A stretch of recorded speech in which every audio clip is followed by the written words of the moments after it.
Hi.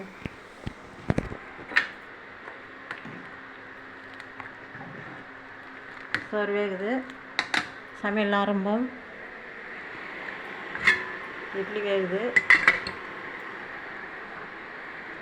குழம்புக்கு சன்னா முளைக்கட்டி வச்சு முளை வந்துக்குது. அது போகிறதுக்கு உருளைக்கிழங்கு தோல் சீவிட்டு அரிஞ்சு வச்சுக்கிறேன். மசாலா அரைக்கிறதுக்கு தேங்காய் துருவல், தக்காளி ஒரு 3 தக்காளி, கருவேப்பிலை, வெங்காயம், பச்சை மிளகாய், இஞ்சி பூண்டு பேஸ்ட்டு எண்ணெயில் போட்டுக்கலாம். இப்போ இதை அரைக்கணும். அரைச்சிட்டு அப்புறமா குழம்பு எடுத்து வந்து தாளிக்கணும்.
மசாலாலாம் வதக்கிச்சு ஆற வச்சு கட்டி தாச்சு மசாலா ஊற்றிட்டு குழம்பு ரெடியாக போகும்.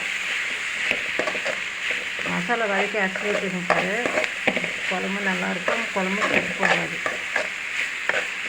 அது டேஸ்ட்டாக கூடி வரும்.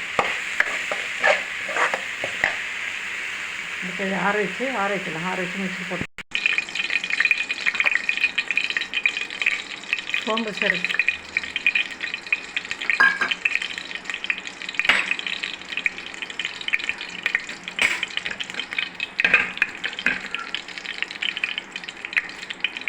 அது செஞ்சு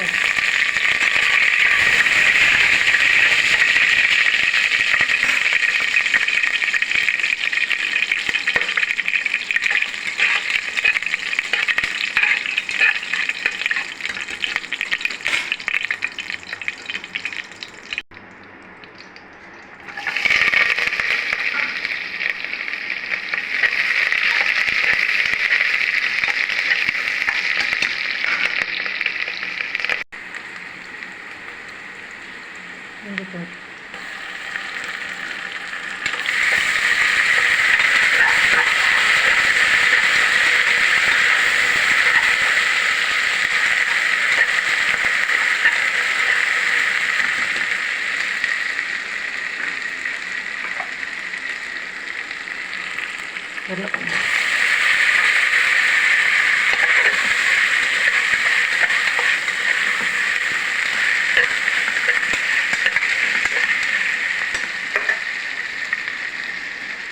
ಮೊಳಬಂದ ಸಣ್ಣ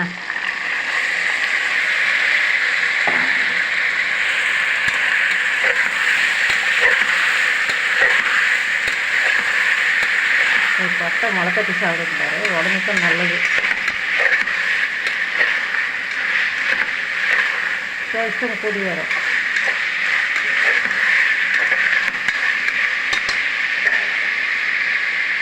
தயிர்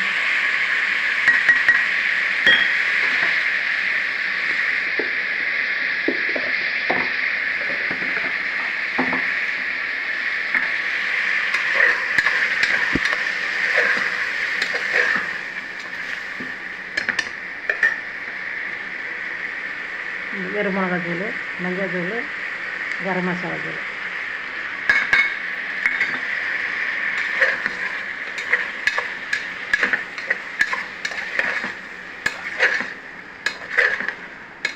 இப்போ மிளகா பொடியெல்லாம் எண்ணெயில் வதங்கிடுச்சு. வெங்காயம் தக்காளியும் எண்ணெயில் வதங்கிடுச்சு. கல் உப்பு,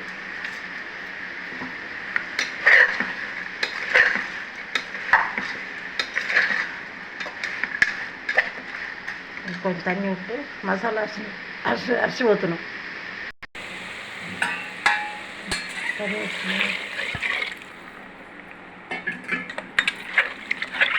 மசாலா அரிசி ஊற்றுற இல்லையானுங்களே அதெல்லாம் தீஞ்சிடும்.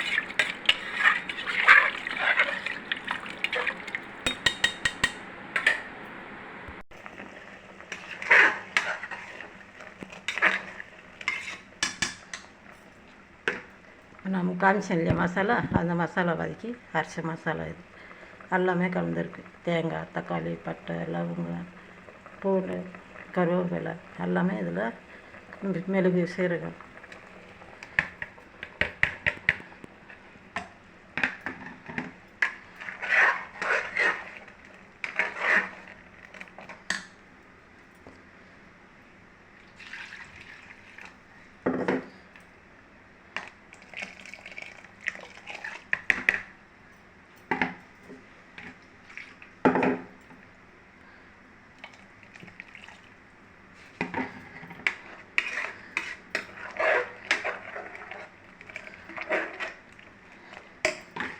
இப்போ மூடி போட்டு ஒரு 3 விசில் விட்டால் கொட்டை காயெல்லாம் வெந்துடும், குழம்பு ரெடி ஆகிடும்.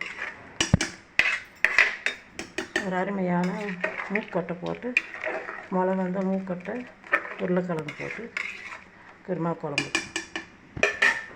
நீங்களும் இது போல் செஞ்சு பாருங்கள், நல்லாயிருக்கும். இட்லிக்கு, தோசைக்கு, சோத்துக்கு, களிக்கு எல்லாத்துக்குமே நல்லாயிருக்கும். சப்பாத்திக்கு எல்லாத்துக்குமே மசாலா வதக்கி இது மாதிரி அரைச்சி ஊற்றுங்க, குழம்பு கெட்டும் போகாது, நல்லாயிருக்கும்.